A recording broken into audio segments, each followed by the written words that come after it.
రామోజీరావు మరణం పట్ల తెలుగు రాష్ట్రాల ప్రముఖులు సహా సాధారణ ప్రజలు తీవ్ర శోక సంద్రంలో మునిగిపోయారు. రామోజీ గ్రూప్ సంస్థల ద్వారా తెలుగు ప్రజానీకానికి ఆయన అందించిన సేవలను కొనియాడారు. ఆయన ఆత్మకు శాంతి చేకూరాలని ప్రార్థనలు చేశారు. అక్షర యోధుడు రామోజీరావు అస్తమయంపై తెలుగు రాష్ట్రాల ప్రజలు విచారం వ్యక్తం చేశారు. ఆయన నెలకొల్పిన సంస్థల ద్వారా అందించిన సేవలను గుర్తు చేసుకున్నారు. రామోజీరావు మృతిపై ఆంధ్రప్రదేశ్ గవర్నర్ జస్టిస్ అబ్దుల్ నజీర్ సంతాపం తెలిపారు. మీడియా, వినోద రంగంలో రామోజీరావు నిష్ణాతులని, తెలుగు జర్నలిజంలో ఉన్నత ప్రమాణాలు నెలకొల్పారని కొనియాడారు. రామోజీరావు మరణం దిగ్భ్రాంతికి గురి చేసిందని వైకాపా అధ్యక్షుడు జగన్ అన్నారు. రామోజీరావు తెలుగు పత్రికా రంగానికి ఎనలేని సేవలందించారన్న జగన్ ఆయన ఆత్మకు శాంతి చేకూరాలని భగవంతుణ్ణి ప్రార్థిస్తున్నారు తెలిపారు. రామోజీరావు మరణంపై భారాస అధినేత కేసీఆర్ దిగ్భ్రాంతి వ్యక్తం చేశారు. రామోజీరావు సేవలను స్మరించుకున్న కేసీఆర్ ఆయన కుటుంబ సభ్యులకు ప్రగాఢ సానుభూతి తెలిపారు. మంగళగిరిలోని తెలుగుదేశం పార్టీ కేంద్ర కార్యాలయం ఎన్టీఆర్ భవన్లో రామోజీరావు చిత్రపటానికి పార్టీ నేతలు అంజలి ఘటించారు. పార్టీ ఏపీ అధ్యక్షుడు అచ్చెన్నాయుడు, ఇతర నేతలు రామోజీరావు సేవల్ని గుర్తు చేసుకున్నారు. విజయవాడ సహా ఏపీలోని అన్ని జిల్లాల్లో తెలుగుదేశం కార్యాలయాల్లో రామోజీరావుకు నివాళులర్పించారు. కృష్ణా జిల్లా బంటుమిల్లిలో పెడన ఎమ్మెల్యే కాగిత కృష్ణప్రసాద్ రామోజీరావు చిత్రపటానికి పూలమాల వేసి నివాళులర్పించారు. మైలవరంలో స్థానిక ఎన్టీఆర్ విగ్రహం వద్ద రామోజీరావు చిత్రపటానికి పూలమాలలు వేసి స్థానిక ప్రజలు మౌనం పాటించారు. ఎన్టీఆర్ జిల్లా నందిగామలో మున్సిపల్ కార్యాలయం నుంచి గాంధీ సెంటర్ వరకు స్థానికులు ర్యాలీ నిర్వహించారు. రాజధాని రైతులు వెలగపూడి, తుళ్లూరు, కృష్ణాయపాలెం, తాడికొండలోని దీక్షా శిబిరాల్లో రామోజీరావు చిత్రపటాలకు అంజలి ఘటించారు. ఈనాడు, ఈటీవీ వల్లే తమ ఉద్యమం ప్రపంచ స్థాయికి చేరిందని గుర్తు చేసుకున్నారు. రామోజీరావు మరణంతో ఆయన స్వగ్రామం కృష్ణా జిల్లా పామరు నియోజకవర్గంలోని పెదపారుపూడిలో విషాద ఛాయలు అలుముకున్నాయి. గ్రామానికి ఆయన చేసిన సేవలు గుర్తు చేసుకుంటూ జోహార్ రామోజీరావు అంటూ నినదించారు. తెలంగాణలో షాద్నగర్ ఎమ్మెల్యే వీర్లపల్లి శంకర్ రామోజీరావు చిత్రపటానికి పూలమాల వేసి నివాళులర్పించారు. హన్మకొండ ప్రెస్ క్లబ్లో వర్ధన్నపేట ఎమ్మెల్యే నాగరాజు రామోజీరావుకు నివాళులర్పించారు. భువనగిరి మున్సిపల్ చైర్మన్, పాలకవర్గం సభ్యులు రామోజీరావు మృతికి సంతాపం తెలిపారు. భద్రాచలంలోని మానవ సేవా వృద్ధాశ్రమంలో అనాథలు, వృద్ధులు రామోజీరావుకు శ్రద్ధాంజలి ఘటించారు. ఆశ్రమం కోసం నూతన భవనం, ఇతర సౌకర్యాలు కల్పించారని గుర్తు చేసుకున్నారు. నిర్మల్ జిల్లా భైన్సాలో జర్నలిస్టులు రామోజీకి నివాళులర్పించారు. జగిత్యాలకు చెందిన సూక్ష్మ కళాకారుడు చోళేశ్వర్ ఆకుపై రామోజీరావు చిత్రపటం గీసి నివాళులర్పించారు. నిజామాబాద్, జగిత్యాల, కమాన్పూర్, సిద్దిపేట జిల్లా గజ్వేల్లో శ్రద్ధాంజలి ఘటించారు. నాగర్ కర్నూల్, అంబేడ్కర్ కూడలిలో జర్నలిస్టులు అంజలి ఘటించారు. చెప్పాలి అంటే ఇది సందర్భం కానప్పటికీ కూడా ఆయన మనోసంకల్పంతో చెప్పారా, సర్వే చేసి చెప్పారా, 160 స్థానాలకు పైగా వస్తాయి అని ఖచ్చితంగా చెప్పిన మొట్టమొదటి మహానుభావుడు శ్రీ పద్మవిభూషణ్ రామోజీరావు గారు.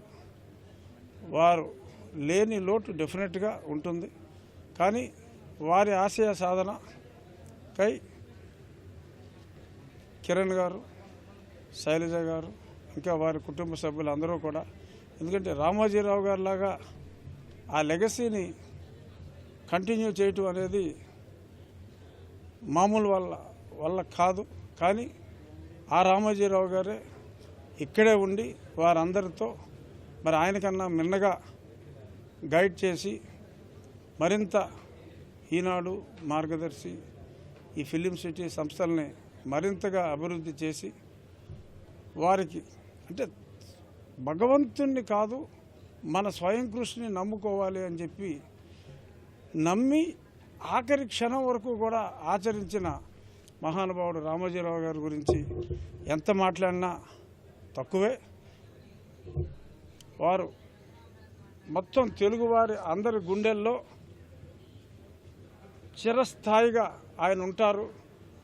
తెలుగువారిలో చెప్పాలంటే అప్పుడు ఒక ఎన్టీఆర్, ఇప్పుడు ఒక రామోజీ, వీళ్ళిద్దరినీ తెలుగు జాతి చరిత్ర ఉన్నంత వరకు ఎవరు మర్చిపోకూడదు. Thank you.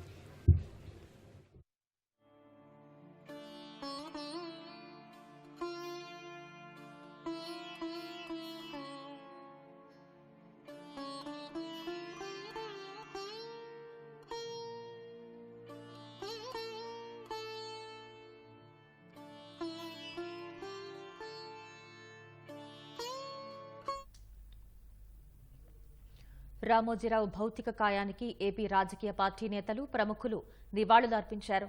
తెలుగు జాతి ఖ్యాతిని ఎల్లలు దాటించిన రామోజీరావు ఇక లేరన్న వార్త జీర్ణించుకోలేకపోతున్నామని ఆవేదన వ్యక్తం చేశారు. రామోజీరావు కుటుంబ సభ్యులకు వారు ప్రగాఢ సానుభూతి తెలిపారు. రామోజీ గారు ఇండిపెండెంట్ గా సొంత అభిప్రాయాలతో బ్రతికాయన. ఆయన జీవితంలో ఎవరికి కూడా తల ఉంచిన పరిస్థితులు లేవు.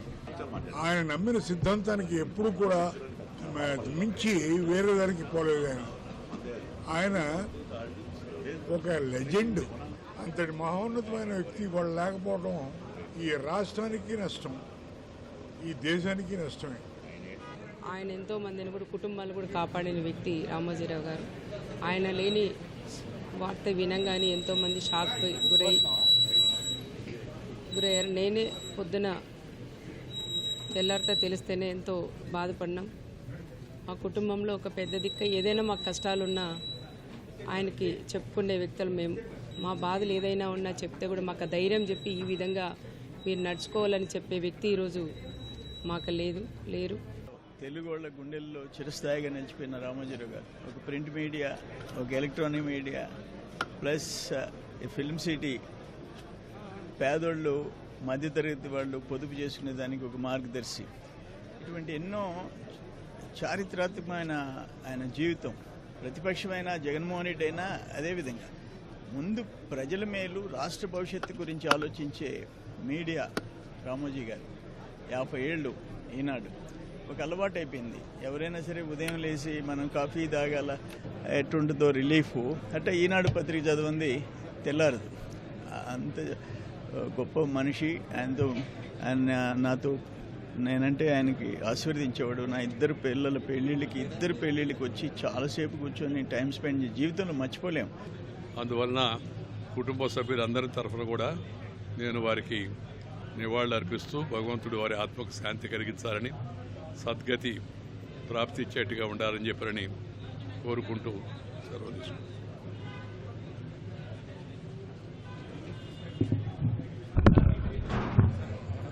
రామోజీరావు గారు మన తెలుగు వారిలో ఆయన ఒక వ్యక్తి కాదు, శక్తివంతుడైన, అంటే మీడియాలో భయం అనేది లేకుండా న్యాయం ధర్మం ఏది అనేది ప్రతి వ్యక్తికి కూడా తెలియపరిచే విధంగా టెక్నాలజీకి అనుగుణంగా ఆయన ప్రతి రంగంలోనూ ముందుకు వచ్చి వ్యాపారం ధర్మంగా చేయటం ఎలా అనే దాని మీద ఆయన ఒక కేస్ స్టడీ చేయొచ్చు, రీసెర్చ్లా చేశారు. రాజకీయాల్లో కూడా కాలధర్మం ప్రకారం మనుషులు వస్తుంటారు పోతుంటారు, కానీ ఆయన జన్మ అనేది మన తెలుగు వారందరికీ కూడా ఒక గొప్ప అదృష్టం. ఆయన స్వర్గస్థులు అవ్వటం తెలుగు వారందరికీ కూడా చాలా తీరని నష్టం. ఏదంటేప్పటికీ ఆయన ఆత్మశాంతి కలగాలని ఆ భగవంతుడిని ప్రార్థిస్తూ, ఆ కుటుంబానికి ప్రగాఢ సంతాపం తెలుస్తూ ఈ బాధ నుండి బయటపడే విధంగా బలం చేకూర్చాలని కోరుకుంటున్నాను. మీడియాకి ప్రత్యేకంగా ఒక సామాజిక బాధ్యత ఉందని దాన్ని గుర్తించడమే కాకుండా ఎంత కష్టమైనా సరే విలువలతో ఆయన జర్నలిజం చేశారు. అదేవిధంగా ఇటువంటి ప్రాంతంలో ఆ రోజుల్లో ఆయనకున్న విజన్ తోటి అంతర్జాతీయ స్థాయిలో స్టూడియోల నిర్మాణం, భారతదేశంలోనే ఎక్కడా లేని విధంగా నిర్మాణం చేసి ఈ ప్రాంతానికి వెన్ను తీసుకొచ్చే విధంగా ఆయన నిలబడిన తీరు మనందరం కూడా గర్వపడాలి. రామోజీరావు గారి మరణం అందరినీ దిగ్భ్రాంతికి గురి చేసింది. అక్షరాన్ని ఆయుధంగా చేసుకొని ఈనాడు అనే దినపత్రిక, ఈటీవీ ఛానల్స్, అదేవిధంగా ఈటీవీ భారత్ ఇవాళ దేశం మొత్తాన్ని కూడా అన్ని భాషల్లో కూడా 13 భాషల్లో మరి ఆయన సాధించిన విప్లవం చరిత్రలో మరి ఎవరికి కూడా దక్కన అరుదైన అవకాశం. తెలుగు ప్రజలు, తెలుగు సంస్కృతి అంటే దాని ప్రతిబింబం రామోజీరావు. ఆయన పేరు ఎత్తగానే అంతర్జాతీయ స్థాయిలో గుంజితి గుర్తొస్తుంది, గ్రామీణ స్థాయిలో ఈనాడు పేపర్ గుర్తొస్తుంది. ఆయన ఒక ప్రగతిశీల శక్తి మా ఉద్దేశం. ఆయన మరణం పట్ల భారత కమ్యూనిస్ట్ పార్టీ తరఫున ప్రగాఢ సంతాపాన్ని తెలియజేస్తూ వారి కుటుంబ సభ్యులకి నా సానుభూతి తెలియజేస్తాను.